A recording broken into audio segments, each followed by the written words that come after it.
সকলোকে মই স্বাধীনতা দিৱসৰ বাবে আন্তৰিক শুভেচ্ছা জনাইছোঁ। নমস্কাৰ, মই নীতিশ তালুকদাৰে আপোনালোকক মোৰ চেনেলটোলৈ স্বাগতম জনাইছোঁ। ভাৰতবৰ্ষই স্বাধীনতা লাভ কৰিবলৈ ৭৩ বছৰ হ'ল। ৰ'ব ইয়াৰে আগতে এটা কথা কৈ লওঁ। স্বাধীনতা পাব ৭৩ বছৰ হ'ল, কিন্তু স্বাধীনতা দিৱসটো ৭৪ সংখ্যক। এইটো এটা বহুত মানে পাক লগা অংক বুলি ক'লেও ভুল নহয়। ভাৰতবৰ্ষই স্বাধীনতা পাব হ'ল ৭৩ বছৰ, কিন্তু স্বাধীনতা দিৱসটো ৭৪ সংখ্যক কিয়? ইয়াৰে অতি সহজ উত্তৰ, যেতিয়া 1947 চনৰ 15 আগষ্ট তাৰিখে ভাৰতবৰ্ষ স্বাধীন হৈছিল, সেইদিনা ভাৰতবৰ্ষৰ জাতীয় পতাকা উত্তোলন কৰা হৈছিল, আৰু সেই জাতীয় পতাকা উত্তোলন কৰাটো আছিল প্ৰথম সংখ্যক স্বাধীনতা দিৱস। সেইকাৰণে 2020 চনৰ 15 আগষ্ট তাৰিখৰ স্বাধীনতা দিৱসটো হৈছে ৭৪ সংখ্যক স্বাধীনতা দিৱস। গতিকে মূল কথাখিনি কৈ এতিয়া বাহিৰা কথাৰ ফালে আগবাঢ়ি আহিছোঁ। আজি আপোনালোকৰ লগত কি আলোচনা কৰিম? ভাৰতবৰ্ষৰ স্বাধীনতা দিৱসৰ বিষয়ে।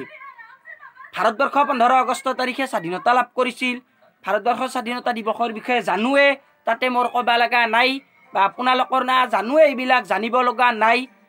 তাতেও দুই এটা কথা আপোনালোকক ক'ম, ভিডিঅ'টো একেবাৰে ভালদৰে চাই থাকক।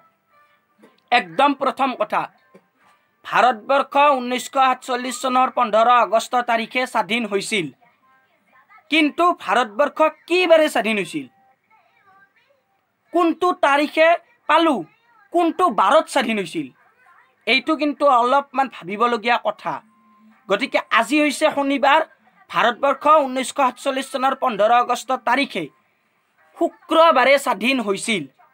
ব্ৰিটিছ চৰকাৰে ভাৰতবৰ্ষক এই শুক্ৰবাৰটোত স্বাধীনতা দিছিল। গতিকে এইটো এটা কোনেও নভবা নিচিন্তা কথা আপোনালোকক জনালোঁ। এনেকৈ কথাবিলাক কৈ থাকিম। নেক্সট, ভাৰতবৰ্ষৰ জাতীয় পতাকাখনৰ ওপৰতে কওঁ। ৰ'ব দে, ভুল হৈ গ'ল, পতাকা নহয়, পতাকা। এইখিনিতে এটা কথা কওঁ, মই আগতে এটা ভিডিঅ' দিছোঁ, মানে য'ত আমাৰ অসমীয়াত সাধাৰণতে আমি লিখতে বা মাততে যিবোৰ বানান ভুল কৰোঁ তাৰ বিষয়ে দিছোঁ। তো আপোনালোকে সেই ভিডিঅ'টো চাওক, কাৰণ বহুত জানিবলগীয়া কথা আছে ভিডিঅ'টোত। এই ভিডিঅ'টো ডিছক্ৰিপশ্যনত লিংক আছে, লিংকত ক্লিক কৰক, লগে লগে ভিডিঅ'টো পাই যাব। সেইখিনি কথা অলপ চাইড কৰি দিলোঁ, এইফালে আহিলোঁ। ভাৰতবৰ্ষৰ জাতীয় পতাকা বহুত কেইখন আছিল। আগতে বিভিন্ন কেইখন আছিল, মানে 5খন 6খনমান আছিল, বেলেগ বেলেগ, মানে য'তত থকা কিবা থকা। আপোনালোকক ইয়াতে আৰু এটা মই কথা কওঁ, আপোনালোকে নিশ্চয় গ'ল্ড ফিল্মখন চাইছে। অক্ষয় কুমাৰ আছে এক্টৰ, আৰু এক্ট্ৰেছ চাগৈ, এক্ট্ৰেছটো নহয়, মণি ৰয় আছে। আৰু আপোনালোকক মই আৰু এটা কথা কওঁ,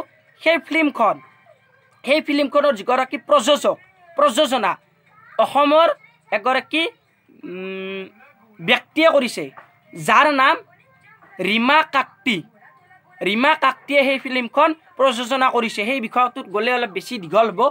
সেই ফিল্মখনত, গ'ল্ড ফিল্মখনত ভাৰতবৰ্ষৰ জাতীয় পতাকা যিখন আছিল, বৰ্তমানখন নহয়, আগৰখন যঁতৰ থকাখন দেখুৱায়।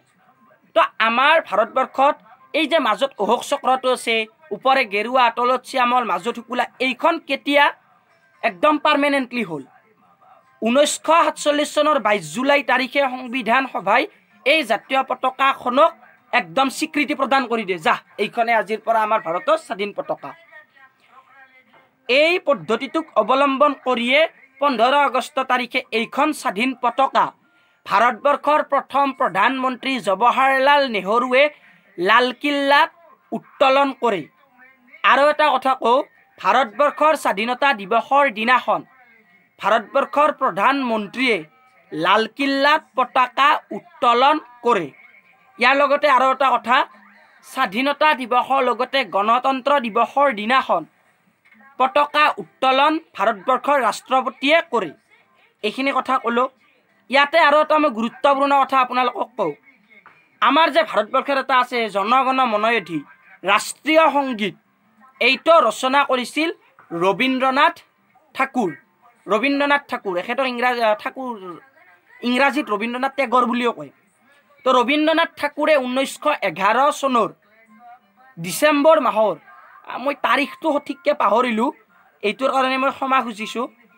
এই ডিচেম্বৰ মাহত কোনোবা এটা দিনত কলকাতাৰ এখন অধিৱেশনত এই গানটো পোনপ্ৰথমে পৰিৱেশন কৰে, জনগণ মনয়ধিটো। আৰু এই গানটো আমাৰ ভাৰতবৰ্ষৰ ৰাষ্ট্ৰীয় সংগীত ৰূপে পাছলৈকে মানে স্বীকৃতি পায়। ইয়াৰো মই তাৰিখটো পাহৰিলোঁ, কোন তাৰিখে পালে মই জনাব পাৰিলে ভাল লাগিলেহেঁতেন, মই মানে একেবাৰে পাহৰি গ'লোঁ। ইয়াত মই আৰু এটা গুৰুত্বপূৰ্ণ কথা আপোনালোকক জনাই দিওঁ। ভাৰতবৰ্ষৰ ৰবীন্দ্ৰনাথ ঠাকুৰ পৃথিৱীৰ ভিতৰত একমাত্ৰ এগৰাকী ব্যক্তি যিগৰাকীয়ে দুখন দেশৰ ৰাষ্ট্ৰীয় সংগীত ৰচনা কৰিছে। ৰবীন্দ্ৰনাথ ঠাকুৰৰ বাদে বেলেগ আৰু কোনো নাই ইয়াৰ মানে দুখন দেশৰ ৰাষ্ট্ৰীয় সংগীত ৰচনা কৰা। বাংলাদেশৰ ৰাষ্ট্ৰীয় সংগীত আমাৰ সোণাৰ বাংলা, ভাৰতবৰ্ষৰ ৰাষ্ট্ৰীয় সংগীত জনগণ মনয়ধি তেওঁৰে ৰচনা। ইয়াতে আপোনালোকক মই আৰু এটা কথা কওঁ, ভাৰতবৰ্ষ যেতিয়া 1947 চনৰ 15 আগষ্ট তাৰিখে স্বাধীন হৈছিল, তাৰ আগতে পাকিস্তান, বাংলাদেশ, ভাৰতবৰ্ষ তিনিওখন লগ হৈ এখন দেশ আছিল যাৰ নাম ভাৰতবৰ্ষ আছিল। কিন্তু পাকিস্তান বিভাজন হৈ যোৱাকালিৰ তাৰিখটোত মানে 14 আগষ্ট তাৰিখটোত, সেই 1947 চনৰ 14 আগষ্ট তাৰিখটোত স্বাধীনতা পাই যায়।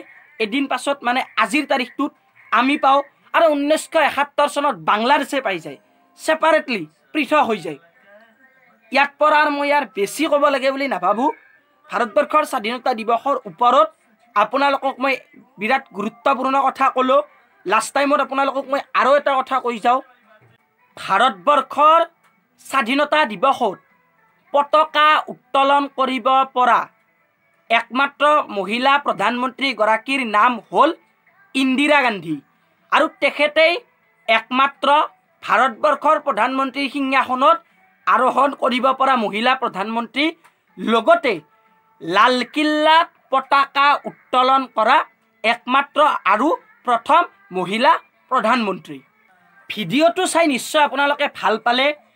সদায় জানো কিন্তু নজনা কথা কিছুমান জানিব পাৰিলে। যদি মোৰ ভিডিঅ'টো চাই আপোনালোকে ভাল পাইছে, লাইক এটা কৰি দিয়ক, ভিডিঅ'টো শ্বেয়াৰ কৰি দিয়ক, আৰু মোৰ চেনেলটো ছাবস্ক্ৰাইব কৰক। শেষত সকলোকে আকৌ এবাৰ স্বাধীনতা দিৱসৰ ওলগ জনালোঁ। ধন্যবাদ।